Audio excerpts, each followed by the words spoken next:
Bismillahirrahmanirrahim.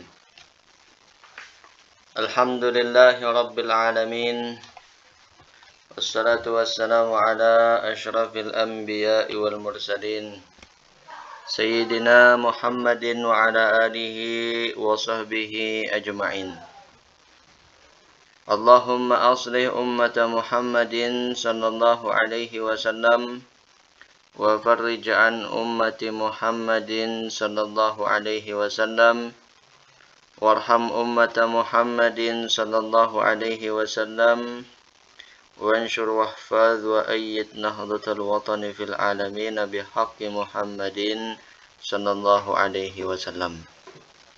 Subhanaka la ilma lana illa ma 'allamtana innaka antal alimul hakim. Rabbi syrah li sadri wa yassir li amri wahlul 'uqdatam min lisani yafqahu qawli. Hadirin hadirat yang dimuliakan oleh Allah Subhanahu wa taala. Alhamdulillah, kita bersyukur kepada Allah Subhanahu wa taala yang telah memberikan kita begitu banyak nikmat sehat, nikmat sempat, dan mudah-mudahan nikmat yang banyak itu bisa kita gunakan untuk ibadah kepada Allah Subhanahu wa taala. Salawat serta salam kepada junjungan kita Nabi besar Muhammad sallallahu alaihi wasallam. Allahumma salli ala sayyidina Muhammad wa alihi wa sahbihi wa sallim.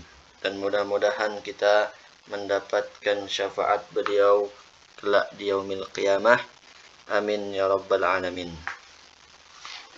Hadirin hadirat yang dimuliakan oleh Allah Subhanahu wa taala. Alhamdulillah, kita sekarang sudah berada di bulan Zulhijjah. Bulan Zulhijjah adalah bulan yang sangat agung. Bulan Zulhijjah adalah bulan yang sangat mulia, yang sangat bernilai di sisi Allah Subhanahu wa taala. Bulan Zulhijjah adalah salah satu bulan yang dikatakan dengan bulan haram. Ada 4 yang dikatakan sebagai bulan haram. Sebagaimana dijelaskan di dalam Al-Quran, Inna iddatash syuhuri indallahi 12 syahran fi kitabillah Yawma khalaqas samawati wal ard minha arba'atun hurum. Sesungguhnya bilangan bulan di sisi Allah Subhanahu wa taala itu ada 12 bulan yang kita kenal dengan bulan Hijriyah, mulai dari Muharram, Safar, Rabiul Awal, Rabiul Akhir, dan seterusnya. Di antara 12 bulan itu ada 4 bulan yang disebutkan dengan sebagai bulan haram namanya. Ada 3 yang berturut-turut, 1 yang terpisah. Bulan haram 3 yang 4 itu, yang 3 berturut-turut, yang pertama Zulqa'dah, kemudian Zulhijjah, Muharram, dan satunya yang terpisah yaitu Rajab. Nah, 3 berturut-turut, 1 terpisah. Nah, itulah yang dikatakan 4 bulan haram yang sudah disebutkan tadi itu. Nah, hadirin hadirat yang dimuliakan oleh Allah Subhanahu wa taala.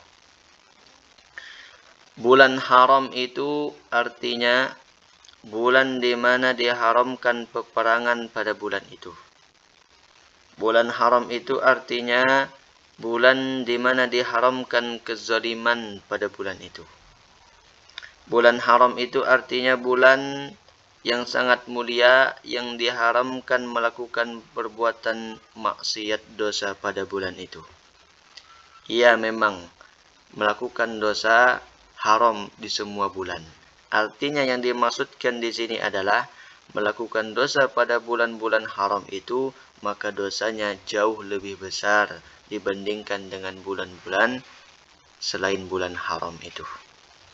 Begitu juga orang yang melakukan amal kebaikan, amal soleh pada bulan-bulan haram itu, maka amal kebaikannya jauh dilipat gandakan dibandingkan dengan bulan-bulan selain bulan haram itu.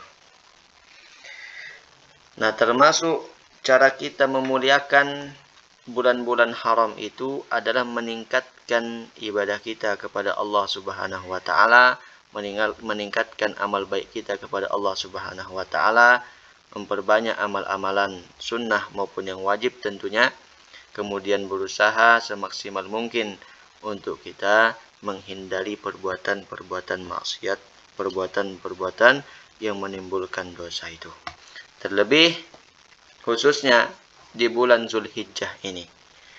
Di bulan Zulhijjah termasuk bulan haram, yang lebih khusus lagi di bulan Zulhijjah ini yaitu pada 10 hari pertama di bulan Zulhijjah. Nah, di 10 hari pertama bulan Zulhijjah ini kita dianjurkan untuk memperbanyak amal baik. Karena di 10 hari pertama bulan Zulhijjah ini adalah hari yang sangat mulia, yang sangat agung, yang dimana kita disuruh untuk memperbanyak amal-amal ibadah di 10 hari pertama bulan Zulhijjah itu. Nah, hadirin hadirat yang dimuliakan oleh Allah Subhanahu wa taala. Kalau dahulu di bulan sebelumnya kita sudah mendengar keutamaan kemuliaan 10 hari terakhir di bulan Ramadan. Dan memang kita dianjurkan untuk menghidupkan 10 hari terakhir bulan Ramadan, karena itu juga dilakukan oleh Rasulullah SAW dan memiliki keutamaan yang luar biasa di 10 hari terakhir bulan Ramadan, di bulan Ramadan yang kemarin sudah kita lewati itu. Maka ketahuilah bahwa 10 hari pertama di bulan Zulhijjah itu bisa menandingi 10 hari terakhir di bulan Ramadan. Bahkan di sebagian pendapat ulama, 10 hari pertama bulan Zulhijjah itu keutamaannya lebih lagi, keagungannya lebih lagi. Nah itu. Saking mulianya 10 hari pertama di bulan Zulhijjah ini, Allah bersumpah dengan 10 hari pertama bulan Zulhijjah. Dalam Al-Quran, wal fajri wa layalin ashri, demi waktu fajar, demi malam yang 10. Di sini memang terjadi perbedaan pendapat di antara para ulama. Tapi di antara perbedaan pendapat itu ada juga yang menafsirkan tafsiran yang dimaksud dengan ayat itu walayalin ashri adalah 10 hari pertama di bulan Zulhijjah. Nah itu kemuliaan 10 hari pertama bulan Zulhijjah. Dan ketahuilah bahwa ketika Allah bersumpah dengan sesuatu, itu menandakan sesuatu itu bernilai agung, bernilai sangat tinggi.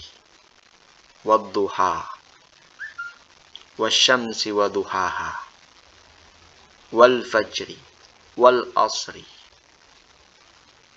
Nah itu menandakan sesuatu itu juga mulia. Nah itu kemuliaan 10 hari pertama di bulan Zulhijjah. Di dalam hadis juga disebutkan Rasulullah sallallahu alaihi wasallam bersabda, "Ma min ayyamin al-amalus salih fiha ahabbu ilallah min hadhil ayyam," yakni ayyamul ashar. Rasulullah sallallahu alaihi wasallam bersabda, tidak ada hari-hari, tidak ada suatu hari yang dimana amal soleh yang dilakukan pada hari itu lebih dicintai oleh Allah Subhanahu wa taala daripada 10 hari pertama di bulan Zulhijjah. Artinya amalan yang paling agung nilainya dicintai oleh Allah Subhanahu wa taala dibandingkan dengan amalan-amalan di hari-hari yang lain, yang paling utama di hari 10 hari pertama di bulan Zulhijjah itu. Nah itu. Jadi kalau kita biasanya melakukan ibadah-ibadah sunnah di hari-hari biasanya, kita sering melakukan ibadah sholat duha, ibadah sholat tahajud, rawatibnya dikerjakan, maka ketahuilah apabila itu pun dikerjakan di hari 10 pertama bulan Zulhijjah, maka itu bernilai pahalanya lebih lagi dilipat gandakan oleh Allah Subhanahu wa taala. Kalau biasanya kita sering bersedekah di hari-hari biasa, sering menolong orang, sering membantu orang, bersilaturahmi, kemudian memberikan orang makan misalnya.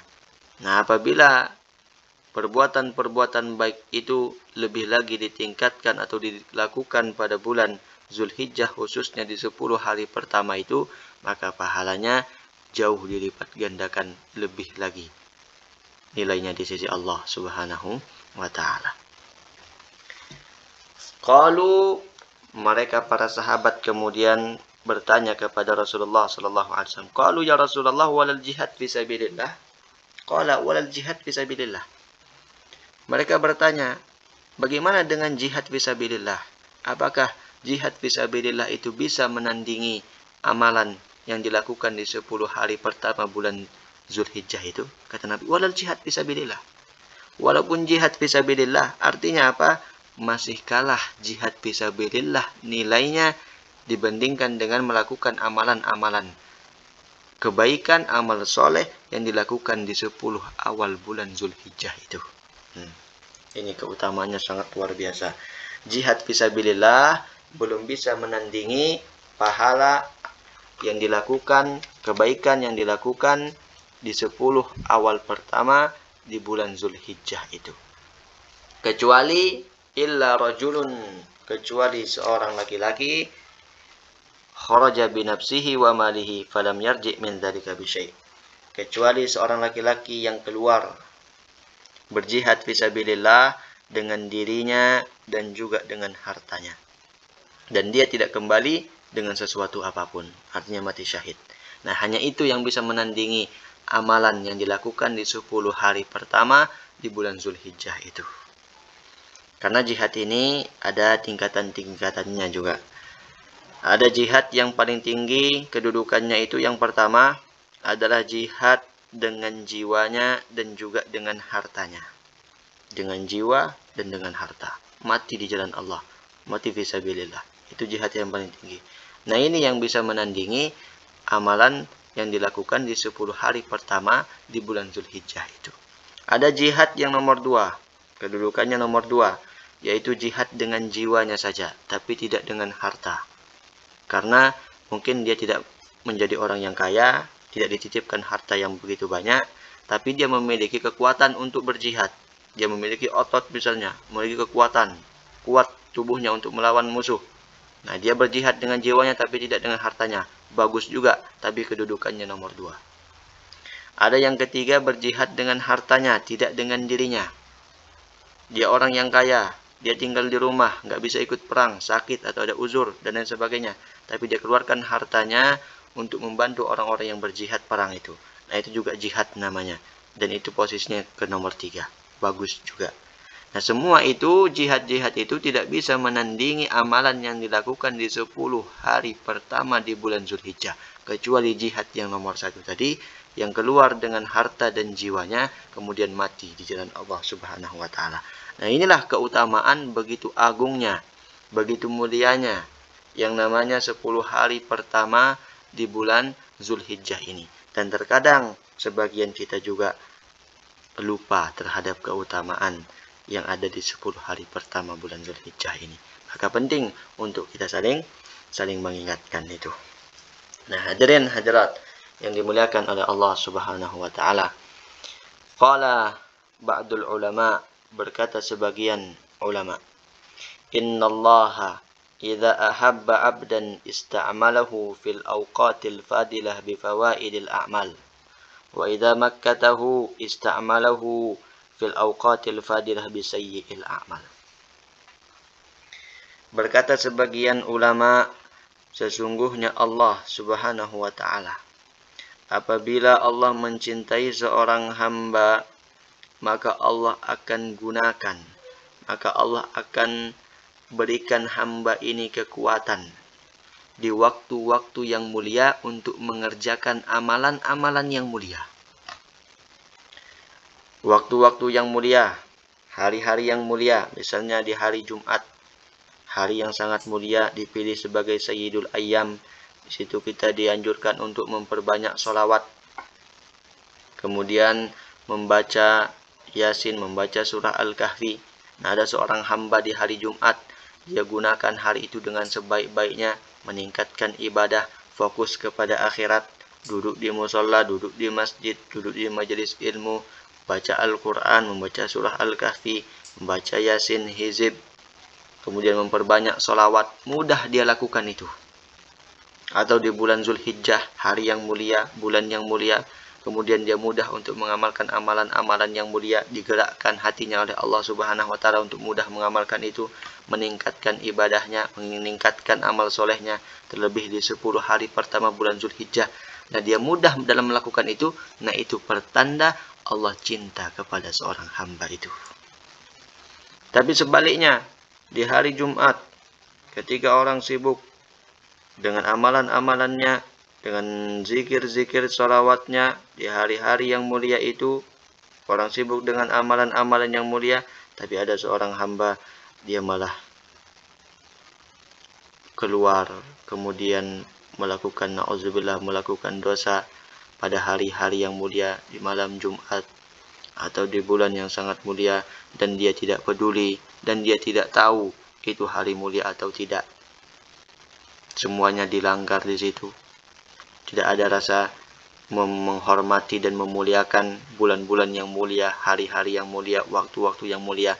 Nah, hamba yang seperti ini, idza makkatahu, apabila Allah membenci seorang hamba, ista'malahu fil awqatil fadilah bisayyi'il a'mal. Maka Allah gunakan, Allah gerakkan di waktu-waktu yang mulia dengan mengerjakan perbuatan-perbuatan yang buruk itu. Nah, itu. Nah, hadirin hadirat yang dimuliakan oleh Allah Subhanahu wa taala. Artinya kita bermohon juga kepada Allah Subhanahu wa taala agar kita ini diberikan kekuatan untuk diberikan taufik hidayah untuk melakukan amalan-amalan yang mulia di waktu-waktu yang mulia. Terlebih khususnya yang kita sekarang berada di dalamnya, yaitu bulan Zulhijjah, lebih khusus lagi di 10 hari pertama di bulan Zulhijjah ini. Mudah-mudahan kita dimuliakan oleh Allah Subhanahu wa taala dengan kita mudah untuk melakukan ibadah-ibadah, amalan-amalan di 10 hari pertama di bulan Zulhijjah ini. La haula wala quwata illa billahil aliyil azim. Tidak ada kekuatan untuk melakukan kebaikan kecuali dengan pertolongan Allah, dan tidak ada kekuatan untuk menghindari diri dari maksiat kecuali dengan pertolongan Allah juga. Nah, itu.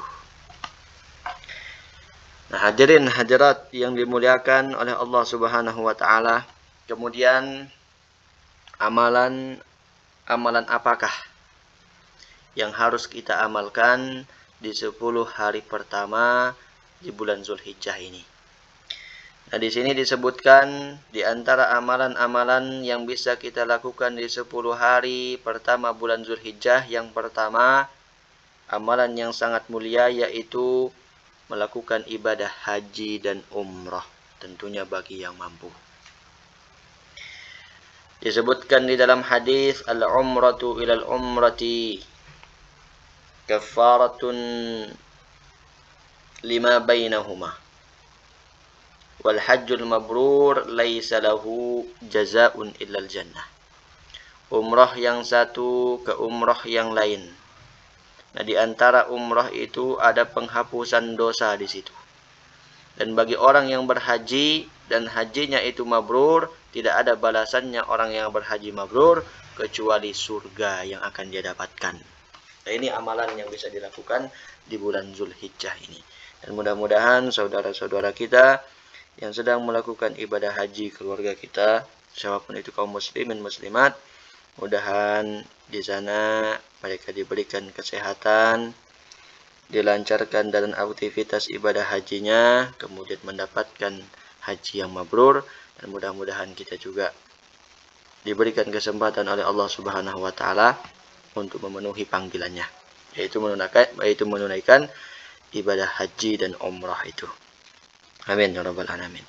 Nah, di ibadah haji itu ada yang disebut dengan hari Arafah, wukuf di Arafah. Nah, di saat di hari Arafah itu, disitulah dihadirkan ampunan Allah Subhanahu wa Ta'ala bagi orang-orang yang wukuf di Arafah. Di hari Arafah itu orang yang melaksanakan ibadah haji itu. Sayyidina Umar ketika itu diriwayatkan sedang berhaji bersama Rasulullah Shallallahu Alaihi Wasallam, menanyakan kepada Nabi, wahai Rasul, apakah kita saja yang diampuni oleh Allah Subhanahu Wa Taala yang sedang melakukan ibadah haji di hari Arafah ini? Dijawab, orang-orang setelahmu juga sampai hari kiamat. Nah itu diantara, jadi hari Arafah itu mengundang ampunan Allah Subhanahu Wa Taala.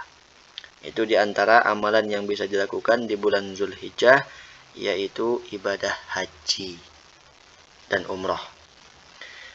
Kemudian bagaimana orang yang tidak bisa haji dan umrah? Nah, di sini untuk menggantikan ibadah itu bagi orang yang tidak haji dan umrah, amalan yang bisa dilakukan di awal 10 awal pertama bulan Zulhijjah yaitu berpuasa. Nah, ini berpuasa. Mulai dari kapan puasanya? Mulai dari tanggal 1 Zulhijjah sampai tanggal 9 Zulhijjah. Nah, bagi ibu-ibu atau saudara-saudara kita ya yang perempuan yang punya utang qada Ramadan, nah itu bisa berpuasa mulai dari tanggal 1 sampai tanggal 9. Dengan niat, tentunya niat qada. Otomatis nanti dapat keutamaan berpuasa di 10 awal bulan Zulhijjah itu. Tapi niatnya ingat harus niat qada, bukan niat puasa sunnah. Nanti qadanya terangkat dengan itu. Itu. Bagusnya kalau bisa itu berpuasa dari tanggal 1, 2, 3, 4, 5, 6, 7, 8, 9. Berturut-turut. Tapi kalau nggak bisa berturut-turut, nah maka cukuplah yang paling utama puncaknya berpuasa itu di tanggal 9. Jadi jangan sampai di tanggal 1, 2, 3 sampai tanggal 8 berpuasa, pas tanggal 9-nya nggak berpuasa. Nah itu. Jadi yang menjadi puncaknya itu, utamanya itu yang ditekankan itu yaitu di tanggal 9, yang mana di situ disebut dengan hari Arafah. Nah, orang yang berpuasa di tanggal 9 hari Arafah di bulan Zulhijjah itu disebutkan dalam hadis yukaffirus sanatal madiyah wal baqiyah. Itu akan menghapuskan dosa setahun yang telah lewat dan yang akan datang bagi orang yang berpuasa di tanggal 9 di hari Arafah itu, tanggal 9 Zulhijjah. Nah, itu yang bisa diamalkan kalau kita tidak melakukan ibadah haji. Bagaimana kalau nggak bisa juga berpuasa? Kalau nggak bisa berpuasa ya sudah. Yang penting melakukan banyak amal baik. Banyak amal baik yang lain. Nah, juga seperti sholawat, berzikir, bertasbih, beristighfar. Nah, itu baca Al-Quran. Nah, itu bisa diamalkan. Intinya di 10 awal pertama bulan Zulhijjah itu kita dianjurkan untuk meningkatkan ibadah, memperbanyak ibadah di situ. Nah, itu amalan yang kedua yang bisa kita amalkan di 10 hari pertama bulan Zulhijjah. Yang ketiga, amalan juga nanti puncaknya pada tanggal 10 yaitu ibadah kurban. Tentunya bagi yang mampu ibadah kurban di tanggal 10 nanti. Ma'amila adamiyun min iraqatid dam. Ma'amila adamiyun, tidaklah anak Adam itu mengamalkan suatu amalan yang lebih baik di bulan Zulhijjah itu, khususnya di hari raya Idul Adha itu, daripada menumpahkan darah. Apa arti menumpahkan darah? Berkurban. Nah, itu. Jadi tanggal 1, tanggal 2, tanggal 3 sampai tanggal 9 itu kita disunahkan untuk berpuasa. Nah, nanti tanggal 10-nya baru kita tidak berpuasa. Artinya waktu di situ kita makan daging kurban kalau ada. Itu di tanggal 10. Bagaimanapun solehnya orang, haram dia berpuasa di tanggal 10 itu.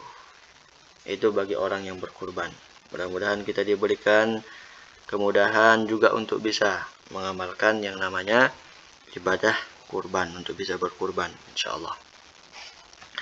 Nah, binatang kurban itu nanti pada hari kiamat, wa innaha lata'ti yaumal qiyamah biquruniha wa ash'ariha wa azfariha. Binatang kurban itu akan menjadi saksi nanti di hari kiamat bagi orang yang berkurban itu. Bulunya, kukunya, tanduknya itu semua akan menjadi saksi. Nah, itu ibadah yang kita bisa lakukan di 10 awal bulan Zulhijjah itu. Tadi yang pertama ibadah haji, kemudian berpuasa, dan yang ketiga nanti puncaknya berkurban. Inna a'tainakal kautsar fashalli li rabbika wanhar. Sesungguhnya kami telah memberikan kepadamu al-kautsar. Al-kautsar di sini ada perbedaan pendapat maknanya. Yang pertama, makna al-kautsar di situ adalah telaga Kautsar. Kami telah memberikanmu telaga Kautsar. Telaga Kautsarnya Rasulullah SAW nanti di akhirat. Dan barang siapa yang minum dari telaga itu, maka dia tidak akan haus selamanya. Dan mudah-mudahan kita mendapatkan itu nanti insyaallah. Kemudian makna yang kedua, al-kautsar itu artinya nikmat yang besar. Kalau kita sudah diberikan nikmat yang besar, apa balasan kita? Fashalli li rabbika wanhar. Maka sholatlah, kemudian bersembelihlah, berkurbanlah. Makanya di tanggal 10 itu kita ada namanya sholat hari raya Idul Adha. Kemudian setelah itu berkurban. Nah, disunahkan nanti di situ sebelum melaksanakan sholat Id, hari raya Idul Adha itu disunahkan untuk tidak makan dulu. Nanti makannya setelah pulang sholat Id. Nah, itu sunnahnya. Nah, itu hadirin hadirat yang dimuliakan oleh Allah Subhanahu wa taala, di antara amalan-amalan yang bisa kita lakukan. Yang mana kita mampu kerjakan, dan yang belum kita mampu, kita mohon kepada Allah Subhanahu wa taala agar diberikan kesempatan untuk mengamalkan amalan yang belum kita mampu amalkan itu. Sampai di sini dulu, mudah-mudahan ada manfaatnya dan bisa kita amalkan sama-sama. Allah Subhanahu wa taala alam.